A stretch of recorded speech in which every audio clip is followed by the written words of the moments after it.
Welcome back to another video from the Debate Room Podcast. This is episode 147. We're going to be breaking down the conference finals, both of them, as they stand right now. A few minutes ago, the Knicks just got themselves back in the series, avoiding the 3-0 deficit because Karl-Anthony Towns dropped 20 points in the fourth quarter to bring them back from down 20 points. The Wolves dominated the Thunder in a 42-point win the other night. And that's what we're going to talk about on this episode. Make sure you guys like the video, share the video. That's Q sending me money for the Thunder and Wolves series because he chose to pick against the Thunder.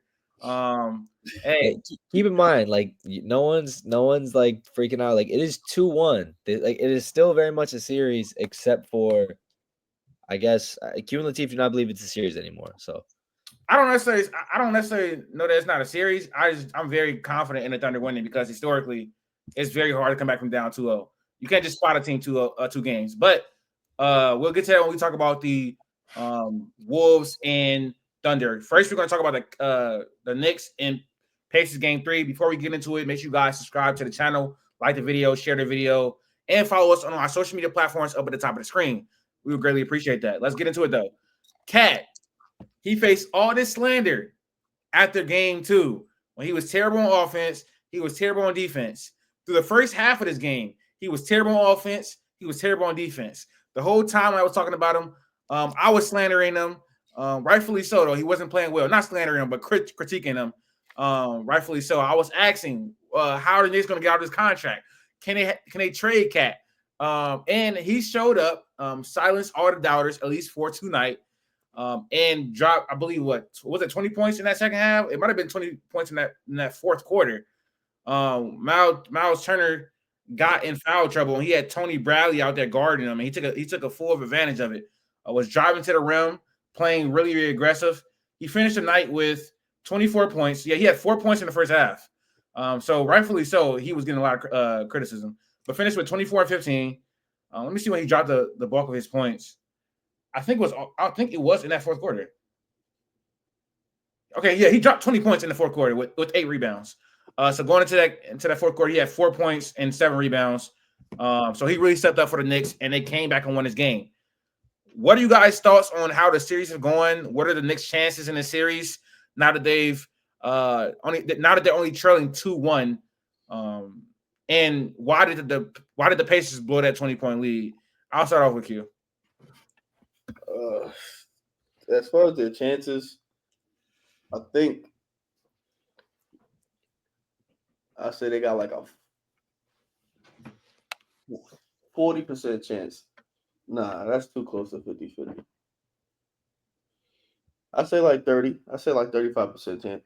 Only because they won this game. Do I think they could do this again? I mean, all these games are pretty much close into the fourth quarter, and then like Indiana offense would just prevail at the end of the game. It didn't happen this game. Will it happen next game? I don't know. But I know not that I know, but I expect New York Knicks to win it at home anyway. So at least we know this is going 6. The Pacers, they just kind of stalled out at the end. When it came time to get a bucket, they went to Pascal. In my opinion, that's their best isolation scorer, best person to get a bucket. If Pascal's your go-to person down the stretch, then you're kind of in for like some problems. Hallie, that's not like his forte. He's like more free-flowing and things like that. And the game was just too tight to be maybe where Carlisle didn't want to run their regular offense. Sometimes that can get you in a sticky situation. The Knicks and Cat, Deuce McBride, they were going on the run. They was feeling it. It was going down every possession, pretty much scoring the ball. They didn't like how that was. Obviously, they tried to do something to, kind of slow it down, slow the possession down. Just didn't work this game. And then when they got down to the nitty-gritty, they played the free throw game. Now, obviously, the Knicks was up. A couple of ticky-tack calls, either way calls, kind of shifted this. But New York Knicks, they had to win this game, and they came out down the stretch, even without their best player, the clutch player of the year. They pretty much sealed it. Do you Max, are you a Pacers fan? I really don't know it. I don't really know what you are. You are though, right? Growing up, the Pacers were my second favorite team always. Okay, I was always OKC. Okay, I would always root for OKC over everyone. over the years, though, my Pacers fandom has definitely just quieted down since Paul George has left. Right.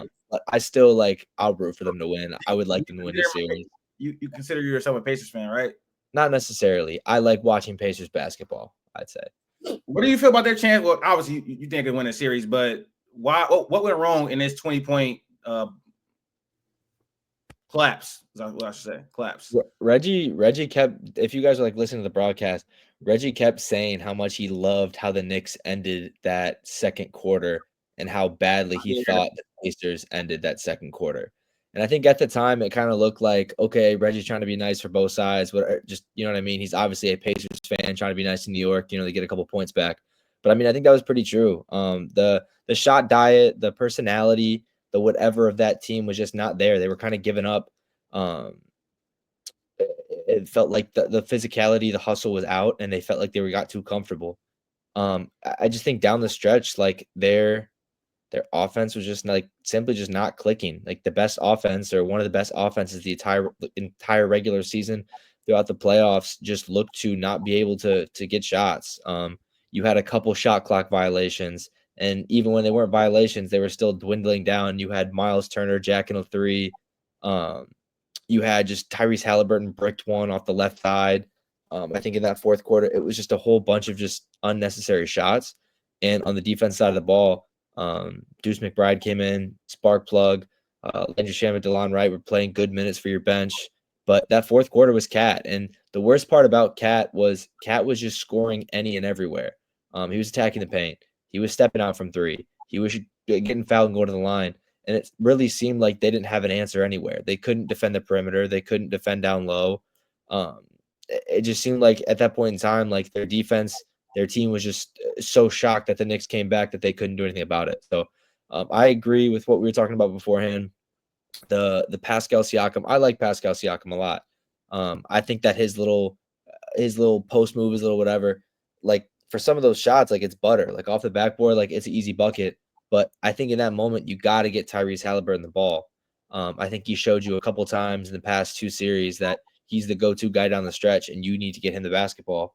And I don't know why he wasn't kind of the one to get the ball or the one to initiate the offense. And you kind of went to a 12 to 15-second post-up for Pascal. I simply – this wasn't a Jalen Brunson game, although he did have some great shots in the fourth. I think we've seen New York do this way too many times. It's their third 20-point comeback now, this playoff run, all on the road, by the way. And I think that at some point in time, teams just, again, I think you had Minnesota last night. Minnesota did not let OKC get an inch.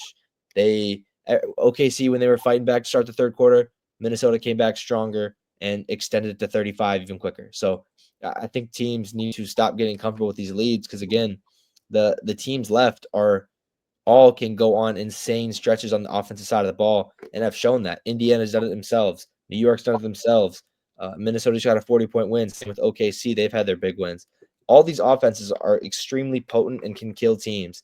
And I just think that teams are getting way too comfortable, like Indiana, who has a great defense, has a great offense, and is at home. They just didn't feel vulnerable, and New York came to get them. Knicks fans were begging for Mitchell Robinson to start in this game, and Tom Thibodeau finally did it. And when he was on the floor tonight, he was incredibly impactful. And they also wanted Josh Hart to come off the bench because of how he hurts the offense when him and Cat is both on the floor. Tom Thibodeau made that adjustment. I think the Pacers collapsed just because, like Max said, they weren't themselves. They weren't getting out in transition. They weren't creating quality shots. I think down the stretch of the game, they were a little bit too unselfish. They had some good looks when they were just passing the ball too much. Their offense stalled out. I just don't understand why they were going to Pascal Siakam post-ups. Credit to the Knicks, though. They defended at a extremely high level. Their ball containment was pretty nice. Their aggressiveness at the catch point was pretty nice. And they just defended better. Especially with Holly off the floor in the beginning of that the third quarter and going into the fourth when TJ McConnell was on the floor and when they really made that comeback. So credit to them. But my outlook on this series really hasn't changed much because I don't think what they did in this game was sustainable. the Pacers had a 20-point lead in this game, and then Jalen Brunson went out with foul trouble, and that's why they were able to lock down so much on defense. Like Jalen Brunson is a great player, obviously. He's a great offensive player. He's a good playmaker. He is the best player on this team, but having him and Cat on the floor it's not tenable for a playoff defense. This is not going to work. I'm trying to figure out what his let me look. So with Jalen Brunson on in this game, the Knicks had a negative 15.3 net rating. With him off, their net rating was 44.2. So it was a ridiculous swing with him on and off in this game. And it's a one-game sample, but it's no mistake that their defense, the 17 minutes that he was off the floor, which was, I believe, most of their comeback, they had an 86.1 defensive rating. They were defending at an extremely high level. Cat turned up his defensive intensity, but just having Josh Hart or Deuce McBride, even DeLon Wright play tonight, just better defenders than Jalen Brunson. Jalen Brunson is an awful defender. So not having him out there really helped them tonight, especially since he wasn't producing at an efficient level on offense. And so the problem with that is Jalen Brunson is their best player. So he has to play a heavy amount of minutes. And so you're going to have him and Cat on the floor for most of the game. And they cannot guard the Pacers when they do that. It's not possible. I believe this is another night where the Pacers outscored their bench again. That's going to continue on because their bench is better. And I think also Aaron Neesman's injury had a lot to do with that comeback as well. So I don't think the things we saw in this game are like they can't do this 3 more times. They cannot beat the Pacers teams 3 more times. The Pacers are a clearly better team than the Knicks. They just are. They're deeper. They're quicker. They're Rick Carlisle is a better head coach. This is what it is. It was a great win for the Knicks. You don't want to go down 3-0. You got to go out swinging or whatever. They couldn't go down 3-0. I think in these two series, Minnesota had to win. I think New York needed to win, if that made sense. Like Minnesota, again, I think Minnesota could have, in a world having the two games in Indiana, having back-to-back games in Indiana, I feel like made this game so much more impactful, in my opinion. It's the same thing for the Wolves. I'm just saying the Wolves have back-to-back home games, and New York does not. So I think it made game 4 a little easier. I think if New York lost this game, it's a sweep, no question. Well, yeah. I mean, I think the Pacers are going to win this series in probably 6, maybe 5. Great win for the Knicks, but the part of their comeback I don't think is repeatable. It's just not. You have to have Jalen Brunson on the floor. You need Cat to probably be that aggressive on offense, but I don't think his defense would be at that level like it was in that comeback over the course of a game. He's not that. He's a terrible defender. Brunson and Cat are terrible defenders. You cannot win a playoff series going to the finals with those 2 players on the floor. You just can't unless you get a comeback. The comeback is not that's not going to happen again. The way they came back.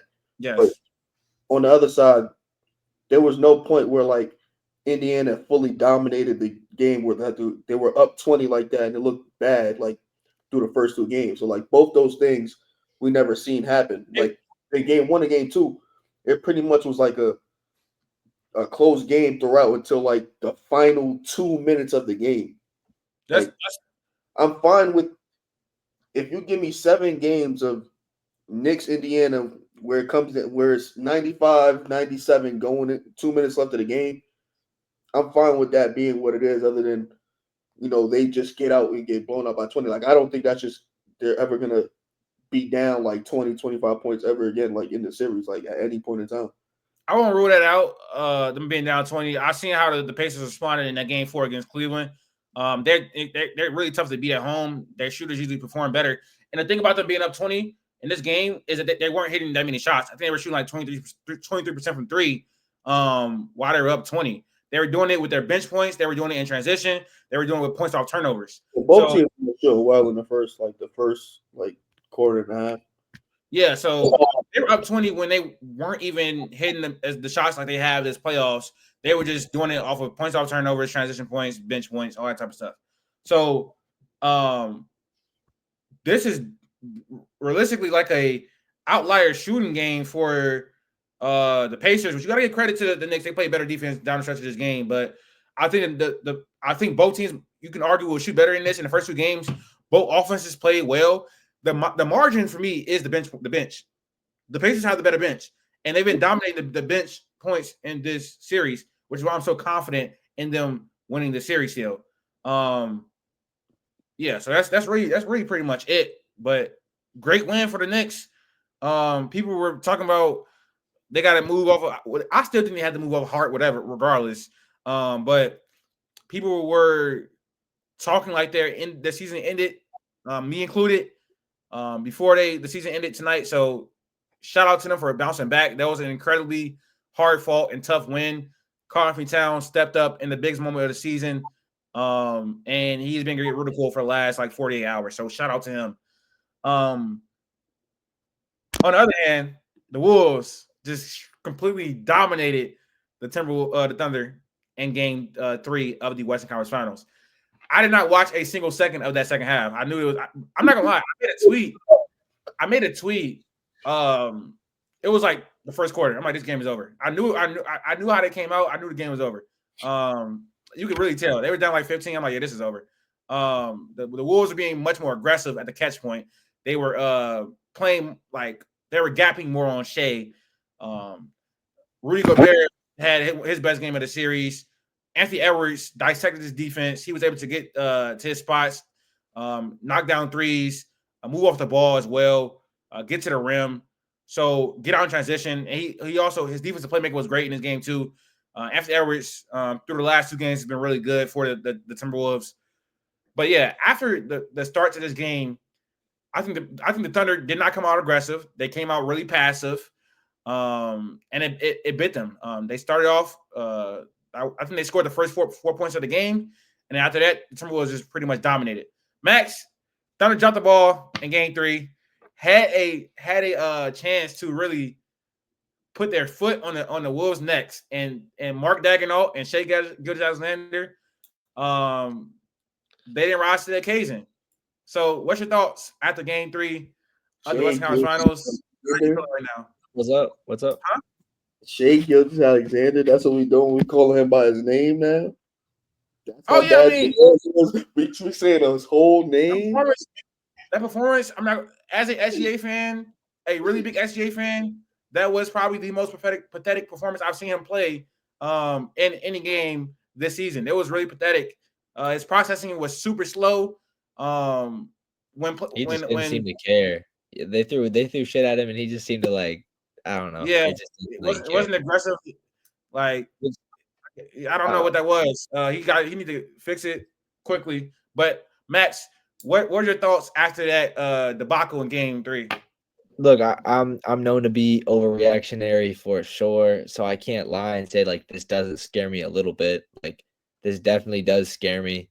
I don't love that it was a 40. And again, I think it's it was probably more of a 20 to 30 point win, but then you start putting bench players in. I get on both sides, but OKC at some point in time just got to call it in, and the lead just gets bigger and bigger. I mean, we couldn't hit a shot. They couldn't hit a shot. They couldn't hit a shot all night.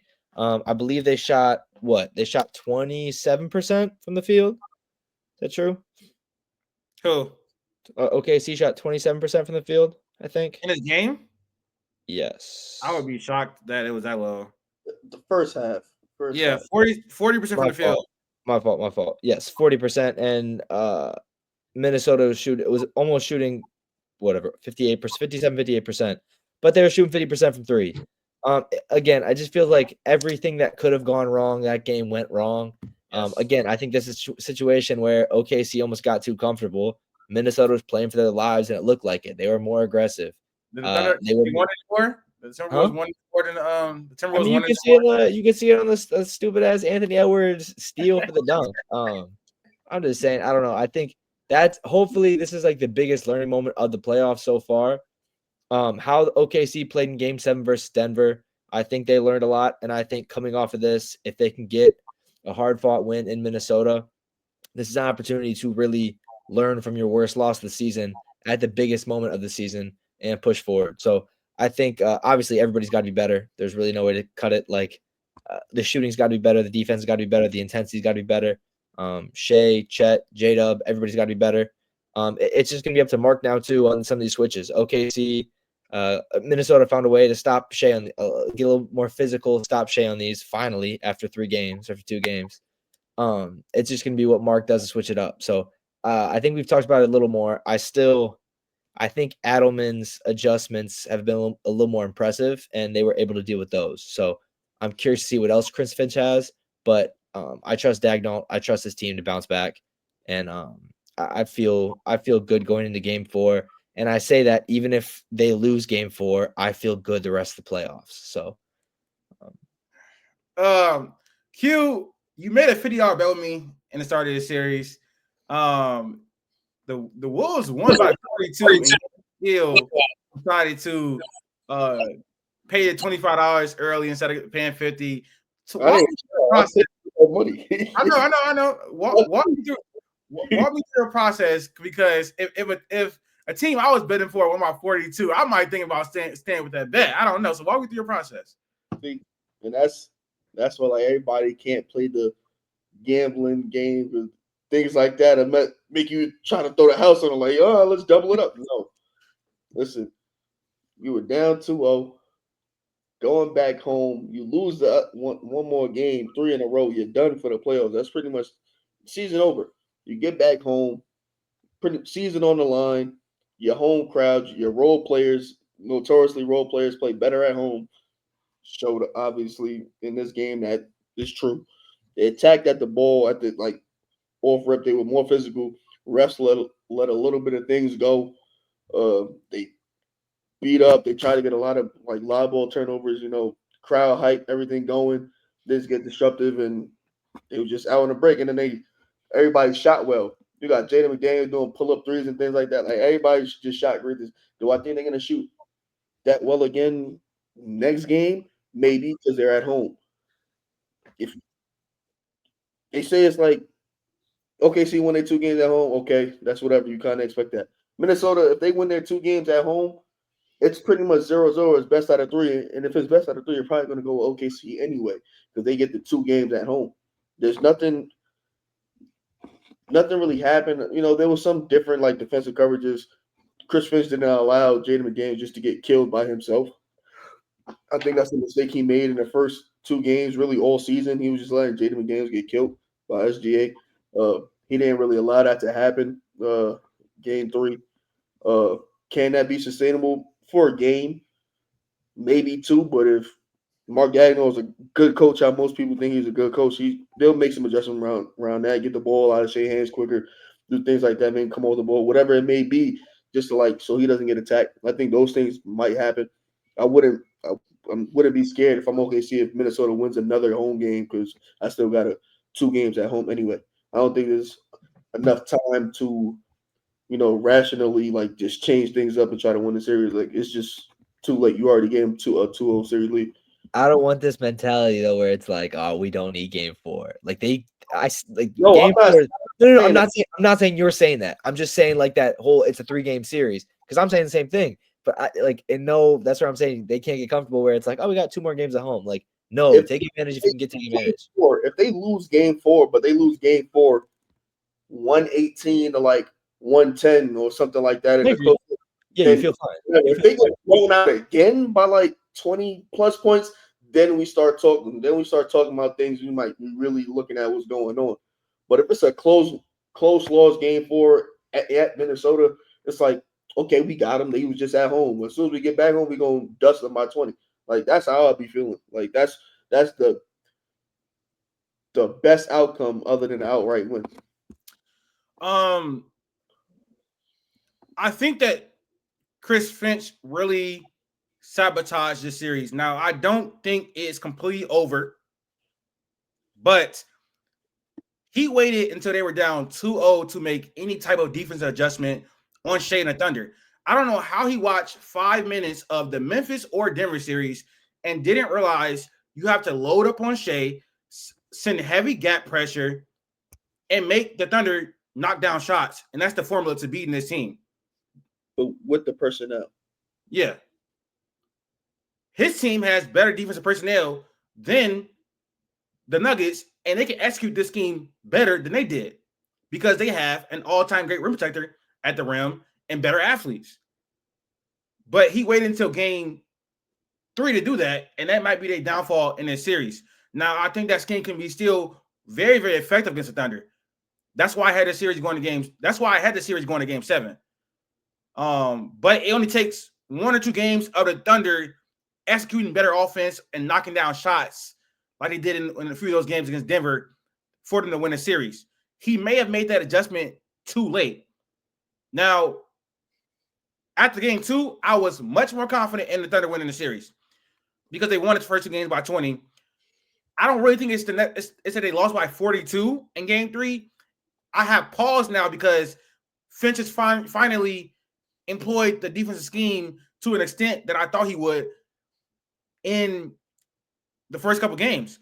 And that's why I had the series going to 7. And that's why I wasn't super confident in the Thunder beating the Wolves because they have better defenders than they have better defenders than the Memphis Grizzlies and the Nuggets. They have better benches than both of those teams. They have better shooters than basically both of those teams. So I want to say like, okay, the Wolves, they run these more aggressive defensive coverages. They don't let Shea get the ball. Like they deny him the ball. They play lower on the screens, make him to a 3-point shooter. They sit strong in the gaps, and the Thunder will have to knock down shots. That's really the remedy for that, knocking down shots. The Thunder cannot knock down shots. They've shot terrible outside of a few games, and basically every single game in the playoffs. They do not have real shooters. Sam Presti has watched his roster for 2 straight seasons, not have real shooters, and has not done anything about it. So that's why that's when I pause for a second, because if the Grizzlies can continue to run this defensive scheme and make it work and make, obviously the Thunder can get better shot quality than they did last night because I thought the shot quality wasn't good, but they don't have good shooters. So that's why I really that's why I'm pausing right now, because they don't have good shooters, and that's been a struggle of theirs the whole entire playoffs, and that's really concerning for them in this series. That's really concerning for them next series if they even make the finals. It's going to be a concern whether they win the finals. They need to continue to improve on the margins with the team. What I want to see from them in game 4, because I'm heavily invested in the series. I'm obviously Shea Chet and Casey fan. I need less Lou Dort. His off-ball defense in game 3 was not good. He was letting Anthony Edwards catch the ball in space. He was getting caught on screens. The screen navigation is not great at all. I want more Caruso. Please. He's the only one on the team that acts like he can shoot a 3 confidently. Everybody else hesitates. You're not talking about Isaiah Joe? No Isaiah Joe? He can't hit a shot. You need to be out there. You got to make shots. I wanted Mark to play him more, but which I still kind of do a little bit, but you got to make shots too. He was terrible in game 3. So that's 2 things I want to happen. Less double bigs. The double bigs have been awful offensively. Stop running that. Stop. Mark, please. I don't know why you keep doing that. Stop running it. I believe they lost the turnover battle in this game. They rarely do that. Do not lose the turnover battle. We started with so many turnovers. Started that game with so many turnovers. Yeah, they rarely do that. Which I think the Wolves were a lot aggressive in the beginning of the game, and they were careless with the ball. So win a turnover battle, create turnovers, less double bigs. Please stop. It doesn't work. I don't know. Not Matt. Mark, stop. Are you watching? I'm watching. Stop it. Just stop running that. At least not as much. Dort needs to be on the bench. Caruso needs to start. I don't know what else you need to see. Caruso has been the better player clearly this entire playoff run. He's a better defender. He's a better shooter. He's a better passer. He's better at putting the ball on the floor. He's better than getting out of transition. Caruso's just better than Dort. Can he start? Do y'all really want to win a series? maybe Casey and Caruso is too small, but if anything, go Dort and Caruso and have Chet at the 5. Bring Wiggins, Isaiah Hartenstein, and Casey off the bench. Probably need to shorten this rotation too. You shouldn't be running 10-man rotations in the conference finals. I don't know what you're doing, man. But yeah, that's adjustments. Don't think it's going to be easy series at all because the Finch has finally made an adjustment on the defense, which is what I was afraid of going into the series. They can out rebound them on the boards, and I think they can make them struggle on defense. I expected Shea to struggle in this series. I'm not shocked whatsoever. I said this in our preview, because if they just don't leave Jaden McDaniels on an island to die, and if they don't allow Shea to work in the pick and roll like he was in the first 2 games, then they can compete in this series. So yeah, I think the Thunder need to win Game 4 because I don't want to be nervous. So just win Game 4. Just win Game 4. Okay, that's all I need to do. Go up 3-1. You're not blowing a 3-1 lead. That's you're not blowing a 3-1 lead. The Wolves probably win Game 5. Y'all ended in 6. Well, no, the Wolves probably win. Wait. Will Game 5 be in Game 6 would be in you muted. Game 6 would be in Minnesota. Damn. That's what I said. Minnesota, for them to lock themselves into getting another home game, they have to win this home game now. Yeah. Last segment of the video. We're gonna do past or present. I don't really know how I should do this. Yeah. Let's play past or present. First names up. Paul George versus Tyrese Halliburton. Who are you taking? We're taking Pacers, Paul George. Yes, Max. Duh. Like on this Pacers team, I think Tyrese fits it better. Who am I taking pound for pound player? I'm taking PG. Okay. I respect it. Who you taking? Paul George. Like Tyrese fits this team better than I think PG would fit this team. So I'm taking Paul George as well. I think his two-way versatility is the reason I'm taking him. I think Tyrese is the better offensive player. But Paul George in Indiana was a legitimately ridiculous defender, as he was up until he left OKC. Are you taking him for this team right now? You're saying? No, obviously not. Okay. I'm talking about in general. I'm taking PG. Yeah, I'm taking PG pound for pound. But if I'm taking it for this team, Tyrese fits perfectly. Next up, Carmelo versus Jalen Brunson. Is it like Carmelo the player like on the Knicks or like versus Jalen Brunson the player on the Knicks or just yes. As a Knicks basketball player versus Jalen Brunson on the Knicks? Jalen Brunson. Yeah, it's Jalen Brunson. I think Jalen Brunson has the argument probably as the better scorer, and I think he's a better playmaker. Yes, I said it. Yes, I said it. I ain't doing that. The 2013 Carmelo was pretty good. As an offensive player, Jalen Brunson. As when it strictly scoring back, Carmelo. Not that it's like a huge gap or anything like that, but there's like certain things that like Melo could do, like that Jalen Brunson just can't do on the offensive end. I think Brunson is a better playoff scorer. That's where I'm pretty much leaning towards him on that.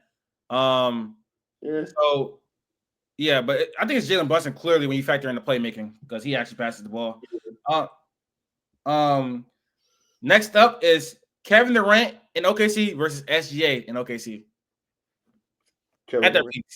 Kevin Durant. I'm taking KD. I'm also taking KD. I think 2014 Kevin Durant.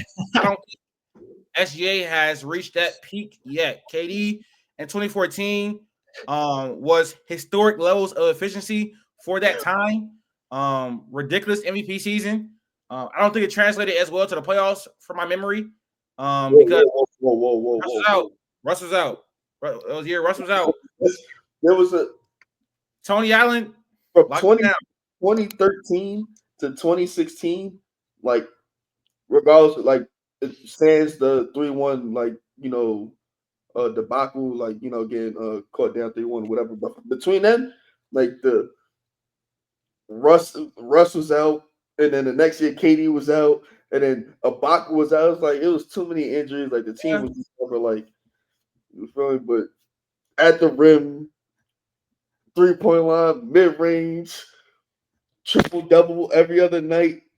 Was going into everybody's crib, giving them 40. Like it was a 2-month stretch from February to the end of April where he was averaging 40 damn near. Like he was going crazy. Yeah, I mean, I think I'm gonna go. Actually, my logic is gonna be I think KD has the sustained peak in OKC that was ridiculous. And in 2014, historic level of efficiency for that time period. Probably think SGA is the better. I mean, I don't know. I don't know. I'll give it to KD. Next up, we got Kevin Garnett versus Anthony Edwards. I saw this one on the topic list. Come on, let's chill out. I'm going KG, bro. What are you doing? What you doing? It's clearly KG. Kevin Garnett arguably peaked as the best player in the NBA in 2004. And he took a very underwhelming Timberwolves team to the Western Conference Finals in that year as well. It's a two-way though for me. Like the offense and the defensive versatility is so much farther than Ant. At his peak, he was a hell of an offensive player and probably at worst the second best defensive player in the league, if not the best defensive player in the league in 2004. So I think his peak is just much higher than Anthony Edwards. Yeah, the Anthony Edwards, yes, he's made 2 back-to-back Western Conference Finals. Kevin Garnett was just dealing with a whole he'd kill to have this kind of roster that Anthony Edwards had. Like he just ain't had those type of players around him. And like you said, he went to the Western Conference Final against Shaq and Kobe. Like MVP was backpacking. Like he never got no help. He was just doing it. And this is the era of big man where he was seeing Tim Duncan, Dirk, Shaq, Amari, every other night he was seeing basically one of those players, and he was just still holding his own. The MVP just puts it over the top for me. Anthony Edwards, if he gets there, he gets there. Like he will probably go down as the greatest Timberwolves ever. But as of right now, it's Kevin Garnett. All right, that's going to do it for our little mini episode recapping games 3 of the Eastern Conference and Western Conference Finals. If you made it this far, make sure you guys like the video, share the video, follow us on our social media platforms up at the top of the screen, and we are out.